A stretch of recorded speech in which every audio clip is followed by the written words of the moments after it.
కదా కొబ్బరి చీపిరి, ఆ కొబ్బరి చీపిరి పుల్లల్ని జీలకర్రలాగా షేప్ చేసి అసలు జీలకర్రలో కొంత ఇది కల్తీ చేసి అమ్మేస్తున్న వ్యవహారం బయటపడింది. టీ పొడి కల్తీ, మనం వాడే కారం ఏదైతే ఉందో ఎండుమిరపకాయల కారం, దాంట్లో ఇటుక పొడి కలిపి అమ్మేస్తున్నారు.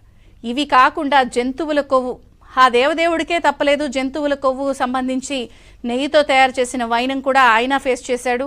జంతువుల కొవ్వు, ఎముకల పొడి, చట్నీల్లో, ఇంకా చెప్పాలంటే బిర్యానీల్లో కాగుడు నూనెలతో ఇవన్నీ తయారు చేసేయడం. తాజాగా ఈ మోమోస్, షవర్మాతో మైనీస్ వాడి దాదాపుగా చిన్నపిల్లల నుంచి పెద్దవాళ్ల వరకు, 5 ఏళ్ల పిల్లల నుంచి 50 ఏళ్ల వరకు కూడా తిని ప్రాణాలు వదిలేసిన సందర్భాలు ఈ మధ్యకాలంలో మరీ ఎక్కువైపోయాయి.